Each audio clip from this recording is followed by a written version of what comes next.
Thank you Lord, स्तुति हो पिता, स्तुति हो पिता। धन्यवाद यीशु, धन्यवाद यीशु। दोस्तों आप सभी को जय मसीह की। मैं सुमित पुना से दोस्तों आपके बीच में मैंने कुछ टॉपिक लेकर आया हूँ। मेरा टॉपिक यह है दोस्तों कि सुलेमान का अद्भुत न्याय। सुलेमान का अद्भुत न्याय, इस विषय के ऊपर, ये मैसेज के ऊपर आपके बीच में मैं आया हूँ। दोस्तों जितने लोग देख रहे हैं खूब शेयर करें और बातों को समझिए, ठीक है ना। आज लोगों में दोस्तों कुछ कमियां रह जाती है। जो न्याय करता है ना दोस्तों, परमेश्वर यीशु मसीह, उसके हाथों में नहीं सूखते। आज लोग खुद ही न्याय करते, है ना, खुद ही न्याय करते, है ना। कोई भी आता है तो खुद ही न्याय करते, खुद ही फैसला लेते, जैसा मैं कहता हूँ वैसा करो, तो ये गलत हो जाएगा दोस्तों, है ना। तो हमारा न्याय करने वाला दोस्तों परमेश्वर है, परमेश्वर है। इसीलिए राजा सुलेमान ने, है ना, ठीक रीति से न्याय किया, वो भी वचन को लेकर, है ना। तो हम इस वचन को समझेंगे, इस आयत को समझेंगे जो आपके बीच में मैंने लाया है। इस वीडियो को खूब शेयर करें दोस्तों, आगे तक आप बने रहे, ठीक है ना। आइए पढ़ते हैं पहला राजाओं की पुस्तक, तीसरा अध्याय, वचन हम 16 से पढ़ेंगे। पर सुलेमान का अद्भुत न्याय लिखा है, उस समय दो वेश्या राजा के पास आकर उसके सम्मुख खड़ी हुई। 17वां, उनमें से एक स्त्री कहने लगी, हे प्रभु, हे मेरे प्रभु, मैं और यह स्त्री दोनों एक ही घर में रहती है, और इसके संग घर में रहते हुए मेरे एक बच्चा हुआ, बच्चा हुआ, शब्द के बच्चा हुआ। 18वां, फिर लिखा है, फिर मेरे चचा के 3 दिन के बाद ऐसा हुआ कि यह स्त्री भी जच्चा हो गई, स्त्री भी जच्चा हो गई। हम दो संग ही संग थी, हम दोनों को छोड़कर घर में और कोई भी न था। उन दोनों को छोड़कर घर में कोई नहीं था दोस्तों। 19वां देखो वचन क्या कहता है, और रात में इस स्त्री का बालक इसके नीचे दबकर मर गया। देखो, स्त्री का बालक, है ना, उसी स्त्री के नीचे दबकर मर गया। देखो यहाँ पर कहते हैं, और रात में लिखा, इस स्त्री का बालक इसके नीचे दबकर मर गया। देखो, मर गया, दबकर मर गया, सोच के देखिए दोस्तों। 20वां देखो वचन क्या कहते हैं, तब इस लिखा, इसने आधी रात को उठकर, जब तेरी दासी सो ही रही थी, तेरी दासी ने, उसकी दासी सोई रही थी, तब मेरा लिखा लड़का मेरे पास से लेकर अपनी छाती में रखा, और अपना लिखा मरा हुआ बालक मेरी छाती में लिपटा दिया। देखो दोस्तों, वो जो लड़का था, है ना, वो जो लड़का था दोस्तों, जो मरा हुआ, उसने क्या किया, उसकी दासी की यहाँ पर लेटा दिया, है ना। और वो जिंदा बच्चा, यानी अच्छा बच्चा, उसने क्या किया दोस्तों, अपने पास ले लिया। देखो दोस्तों, क्या वचन को हमें सीखने मिलता है। 21वां वचन देखो क्या कहता है, भोर को जब मैं अपना बालक दूध पिलाने को उठी, भोर को यानी मॉर्निंग को, लिखा है तब उसे मारा हुआ पाया, मारा हुआ पाया। ये बात हो रही दासी की, तो आपको समझना है ना। उसने क्या किया दोस्तों, जो मरा हुआ बच्चा था उसने अपने दासी के पास लिटा दिया। तो भोर हुई, सुबह हुआ, तो वचन कहता है कि भोर को जब मैं अपना बालक दूध पिलाने को उठी, तब उसे मरा हुआ पाया, मरा हुआ पाया। देखो, मरा हुआ पाया।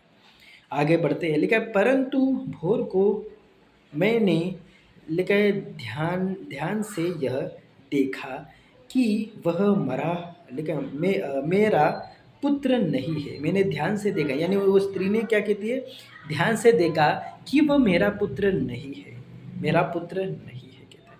आगे बढ़ती है 22वां वचन, तब दूसरी स्त्री ने कहा, मतलब दूसरी स्त्री ने कहा, नहीं, जीवित पुत्र मेरा है, जीवित पुत्र मेरा है। दूसरी स्त्री ने कहा, नहीं, जीवित पुत्र मेरा है, और मेरा पुत्र तेरा है, मेरा पुत्र वो तेरा है, और जीवित पुत्र कहती मेरा है। आगे देखती है क्या लिखा, परंतु वह कहती रही, मतलब वो कहती रही, नहीं मेरा, सॉरी, लिखा है, नहीं, मरा हुआ तेरा पुत्र है, और लिखा है, और जीवित मेरा पुत्र है। मरा हुआ, हाँ, मरा हुआ मरा हुआ तेरा पुत्र है और जीवित मेरा पुत्र है।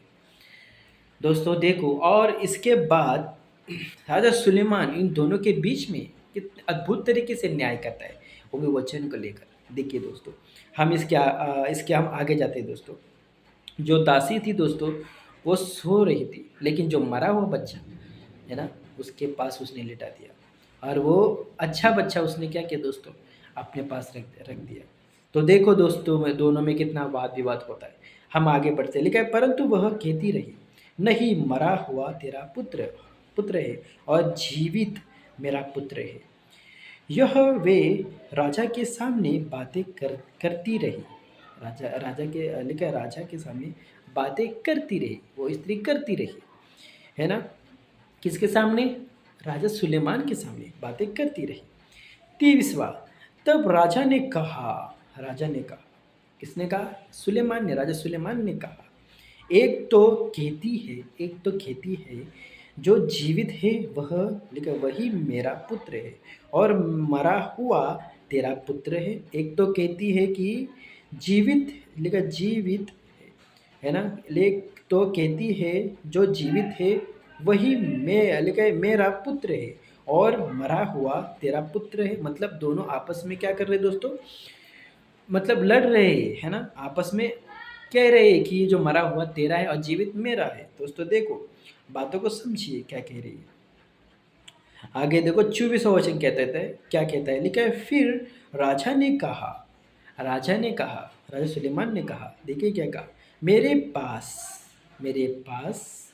अभी यहाँ पर हम ध्यान से जाएंगे, है ना, बातों को समझे, धीरे धीरे जाएंगे, है ना। लिखा है, फिर राजा ने कहा, मेरे पास तलवार ले आओ। क्या कहा? तलवार ले आओ, तलवार ले आओ। अतः, शब्द क्या है? अतः एक तलवार राजा के सामने लाई गई, राजा के सामने लाई गई। अब यहाँ पर 25वां देखेंगे, है ना। हमें यहाँ पे अभी धीरे धीरे जाना है, सही क्या और गलत क्या, ठीक है ना। 25वां लिखा है, तब राजा बोला। क्या बोला? राजा बोला, जीविते बालक को दो टुकड़े करके आधा इसको और आधा उसको दो। जो जीवित है वो बचा है। राजा सुलेमान कहता है कि तब जीवित बालक की माता का मन अपने यहाँ से पढ़ते हैं, हाँ, तब राजा बोला, जीवित बालक को दो टुकड़े करके आधा उसको और आधा उसको दो, आधा उसको दो, आधा उसको दो। देखो दोस्तों, आधा दो। अब यहाँ पे 56वां वचन देखो क्या कहता है, क्लियर कहता है, तब जीवित बालक की माता, किसकी माता थी वो? जीवित बालक की माता का मन, क्या शब्द आया? मन, अपने बेटे के स्नेह से भर गया, यानी दया से भर गया। जिसका पुत्र था ना दोस्तों, जिस माता का पुत्र था, जिस माता का बेटा था, उसका मन क्या हो गया दोस्त? स्नेह हो गया, स्नेह हो गया दोस्तों, यानी मन से भर गया कि ऐसे कैसे, है ना, ऐसे कैसे एक माँ ही समझ सकती है बच्चे की तकलीफ, दूसरा कोई नहीं समझ सकता। ये आपको समझना है, एक माँ ही समझ सकती है बच्चे की परवरिश, दूसरा कोई नहीं समझ सकता दोस्तों, कोई नहीं समझ सकता। एक माँ ही है ना, जो हर बातों में, हर कामों में बच्चे को लेकर चलती है, बच्चे को लेकर चलती है।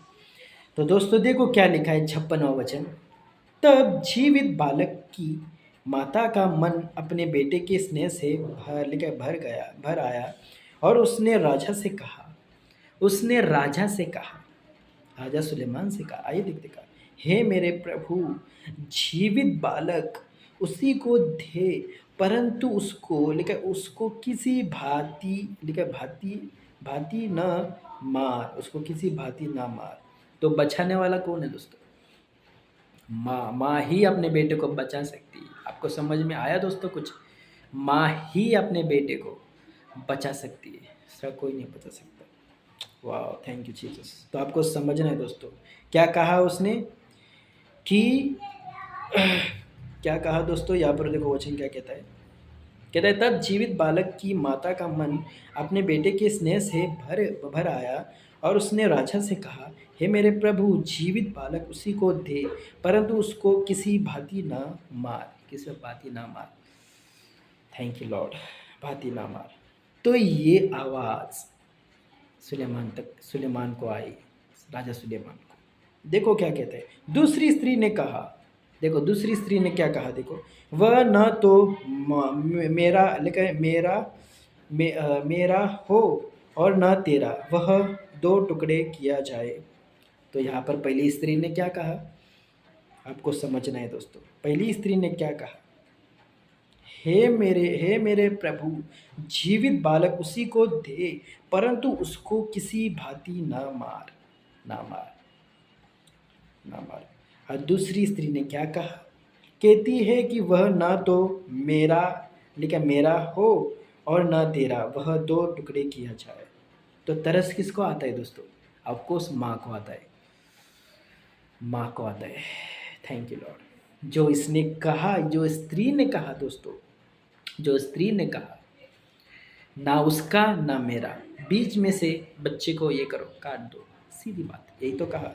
लेकिन जो सच्ची माँ होती है वो कहती है मत काटो बच्चे को, दे दे, दे दे, है ना, दे दे कहती है। तो समझो दोस्तों बात, ऐसी माँ होती है। ये तो डायरेक्ट बोल रही है, ना इसका ना मेरा, काट दे। आगे देखो 27वां वचन, तब शब्द क्या है, तब राजा ने कहा, पहली को जीवित बालक दो, पहली को जीवित बालक दो, क्योंकि उसने साफ साफ कहा है, वचन साफ साफ कह रहा है दोस्तों, कि कहती है कि हे मेरे प्रभु, जीवित बालक उसी को दे, परंतु उसको किसी भांति न मार। इसलिए ठीक ठीक न्याय जैसे कहते हैं दोस्तों, कि हमारे मुंह से शब्द क्या निकलता है, सबसे पहले शब्द क्या निकलता है अपने बेटे के लिए। तो दूसरी स्त्री ने क्या कहा था दोस्तों, ना इसे ना मुझे ना उसे, ठीक है, काट दे बच्चों को, सीधी बात कहा, मार दे बच्चे को। लेकिन माँ ने कहा, जिसने उसे जन्म दिया है, उसने कहा नहीं, मत काट। तब राजा सुलेमान को ये समझ आया कि ये बच्चा उसका है, वो स्त्री का है। थैंक यू लॉर्ड, वो स्त्री का है। आप समझ रहे दोस्तों बातों को? इस वीडियो को खूब शेयर करें। स्त्री का बच्चा है, वही महसूस कर सकती है बच्चे को जो उसने पाला पोसा बड़ा किया है, उसका कोई नहीं कर सकती। और जो सौतेली माँ होती है, वो बच्चे को ऐसे ही पढ़ने देती, हाथ तक नहीं लगाती। सोच के देखिए दोस्तों। तो 27वां वचन कहते हैं, तब राजा ने कहा, पहली को जीवित बालक दो। सीधी बात, अभी वचन के दायरे पर आइए हम प्रूव करेंगे बाइबल से, वचन से। आइए हम आगे बढ़ते हैं। लिखा है, थैंक यू लॉर्ड, लिखा है, किसी भांति उसको ना मारो, किसी भांति उसको ना मारो, क्योंकि उसकी माता वही है। वाह, आमीन, प्रभु का धन्यवाद। देखो, उसकी माता वही है, उसको मत मारो, उसकी माता वही है। उसी ने कहा है कि ये बच्चा जिसे चाहे वो दे दे। लेकिन दूसरी ने कहा, दूसरी ने क्या कहा, मार दे, ना उसे ना मुझे, है ना, मार दे, बच्चे को मार दे, सीधी बात। अभी 28वां वचन देखो क्या कहता है, जो न्याय राजा ने चुकाया था, जो न्याय राजा ने चुकाया था, उसका समाचार समस्त इजरायली को मिला, समस्त इजरायलियों को मिला, और उन्होंने राजा लेकर राजा का भय माना, राजा का भय माना, क्योंकि उन्होंने यह देखा कि उसके मन में न्याय करने के लिए परमेश्वर की बुद्धि है। ओहो, थैंक यू लॉर्ड। किसकी बुद्धि है न्याय करने में? अब हुआ दूध का दूध और पानी का पानी। किसकी बुद्धि है? परमेश्वर की बुद्धि। तो परमेश्वर के वचन के दायरे पर न्याय करता था। आज लोग, जितने लोग देख रहे पास्टर, जितने लोग देख रहे सेवक, आप कैसे न्याय कर सकते हैं लोगों का? न्याय करने वाला तो परमेश्वर है। आप कैसे कह सकते हैं ये मत खाओ, ये करो, वो करो? आप कैसे कह सकते? नहीं कर सकते। ये वो परमेश्वर ही है जो न्याय करता है। इसलिए वचन से प्रूफ हुआ है, क्योंकि उन्होंने यह देखा कि उसके मन में न्याय करने के लिए, मन में न्याय करने के लिए परमेश्वर की बुद्धि है। थैंक यू लॉर्ड, परमेश्वर की बुद्धि है। दोस्तों देखो, सही क्या है और गलत क्या है, न्याय कैसे करना है, वचन के दायरे पे न्याय होना चाहिए। अब वचन के बाहर न्याय करेंगे तो ये गलत हो जाएगा, लेकिन वचन भी बताता है हर एक आत्मा की प्रतिज्ञा करो, आत्माओं को परखो। तो आपको परखना है दोस्तों, परखना है। इसीलिए वो स्त्री ने कहा था दोस्तों कि ना बच्चा उसका ना मेरा बीच में काटते, लेकिन जो स्त्री थी जिसने बच्चा जन्म दिया उसने कहा उस बच्चे को मत मार, उस बच्चे को मत मार। वो माँ ही महसूस कर सकती है बच्चे को, दूसरी माँ कैसे महसूस कर सकती है। तो सोच के देखिए, इसलिए राजा सुलेमान ने ठीक रीति से न्याय किया। क्या आप लोग ठीक रीति से न्याय करते हैं दोस्तों? सोच के देखिए, वो न्याय करता करता परमेश्वर है, हम नहीं होते जज करने वाले, लेकिन परमेश्वर का आत्मा ही न्याय करता है, दूसरा कोई नहीं करता। इसलिए लिखा है न्याय करने के लिए परमेश्वर की बुद्धि है। किसमें? सुलेमान में बुद्धि थी न्याय करने के लिए। Thank you Lord. तो दोस्तों जितने लोग देख रहे हैं खूब शेयर करें, इस वीडियो को आगे तक शेयर करें। मैं आशा करता हूँ ये वीडियो बड़ा होगा और आगे तक शेयर करें। ये वचन आपको एक हौसला देगा दोस्तों, है ना, सीखने के लिए। और आगे आप ऐसे लाइक दीजिए, थंब दीजिए दोस्तों और आगे शेयर करें, ठीक है ना। आपके बीच में मैं ऐसा ही दोस्तों वीडियो बना सकूं और परमेश्वर के वचनों का, है ना, प्रचार कर सकूं। God bless you. आगे शेयर करें, है ना। God bless you. जय मसीह।